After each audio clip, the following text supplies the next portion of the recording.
Masarap yung nabibili. Hindi, kaya nga bili ay talaga. Di silver son nga minti suka. Jak mamu nga tinahimas ng suka. Silver swan tinahimas. Yun. O kaya yung rose vinegar. Hindi ako kasi nagtutubig. Ay, suka lang. Yun. Naimas no. Ganun mo na dati. Yun. Huwag ka na yun kapay. Ang nalso mati ng suka. Ang alsa? Pinagkita lang. Hindi na akong payangot na.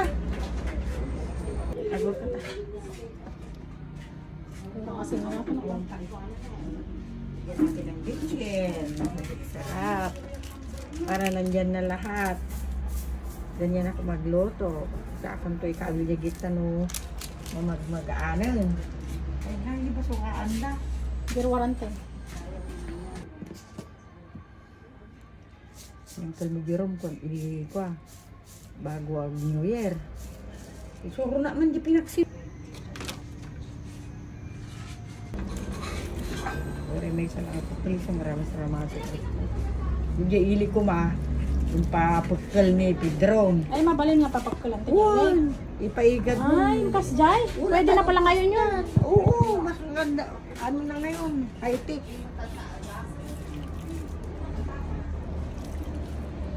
Bili kayo ng Coke Zero? Di ka ano pala.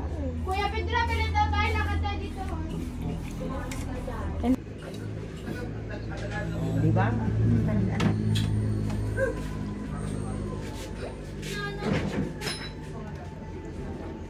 Nakatut at yung mauna nga tukulin. Fresh gata. Press na, press. Bagong, ano ba yun? Bagong pagkal. Ano bang pagkal? Bagong piga. Oo. Kasi ipatalas-tas din. Tapos ayan o, ang fried rice nila. Fried rice. Ano bang tawag nito? Garlic rice. Yung fried rice. One, garlic.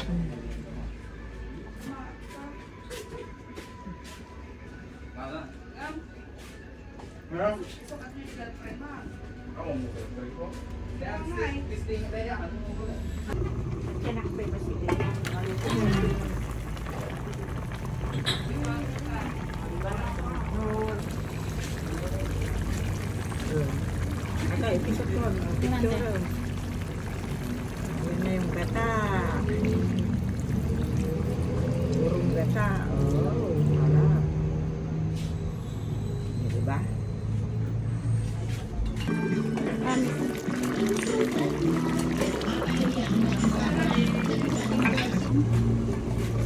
Pahirap lang natin yung itagaw. Ay, lang.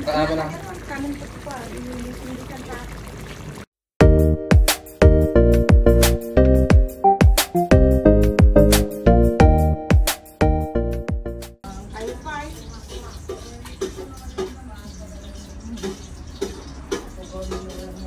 Hey, craving satisfied. Yan, ang aking namimiss. Oh, di ba? Ay, mga anan-apaw. Gusto mo yung ganon. Ayan. Nagbusin mga tagisili. Nag-asang alamon.